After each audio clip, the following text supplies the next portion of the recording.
شروع اللہ کے نام سے جو بڑا مہربان نہایت رحم والا ہے۔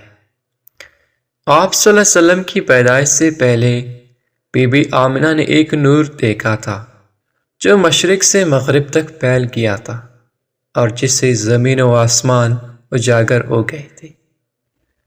3-4 سالوں کی عمر میں 2 فرشتوں نے آپ صلی اللہ علیہ وسلم کا سینہ مبارک چاک کر کے نور بھر دیا تھا۔ جب آپ باہر نکلتے تو ابر آپ پر سایہ کرتا اور درخت و پتھر سے آواز آتی، یا نبی اللہ السلام علیکم۔ آپ صلی اللہ علیہ وسلم کے آخری نبی ہونے کی بشارت تورات، انجیل اور نبیوں سے لوگوں کو معلوم ہو چکی تھی اور سبھی کو آخری نبی کا انتظار تھا۔ آپ صلی اللہ علیہ وسلم کو بچپن سے کسی نے برہنہ نہیں دیکھا۔ جب آپ گھر سے دور ہوتے اور پاخانہ پیشاب کی حاجت ہوتی اور آپ کسی جگہ بیٹھ کر رفع حاجت فرماتے تو درخت اٹھ کر لیتے تھے۔ اللہ اکبر! کیا شان تھی ہمارے حضور صلی اللہ علیہ وآلہ وسلم کی۔ ہماری جانیں آپ صلی اللہ علیہ وسلم پر فدا ہو۔ اس ظہور پر نور پوری کائنات کے لیے ایک عظیم انقلاب کا آغاز تھا۔ یہی وہ مقدس ظہور تھا جس سے دریائے ساوا خشک ہو گیا۔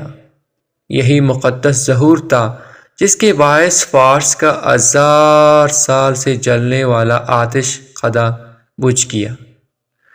یہی وہ مقدس ظہور تھا جس پر تمام گھر نور سے بھر گیا۔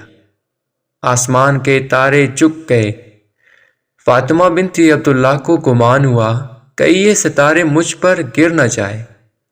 یہی وہ مقدس ظہور تھا کہ بصرہ کے محل روشن ہو گئے۔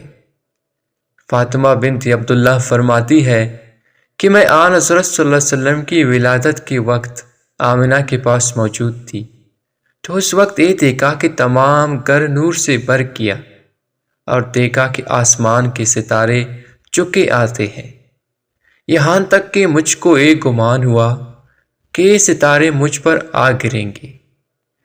ارباز بن ساریہ رضی اللہ سے مروی ہے کہ رسول اللہ صلی اللہ علیہ وسلم کی والدہ ماجدہ نے ولادت باسعادت کے وقت ایک نور دیکھا جس سے شام کے محل روشن ہو گئے۔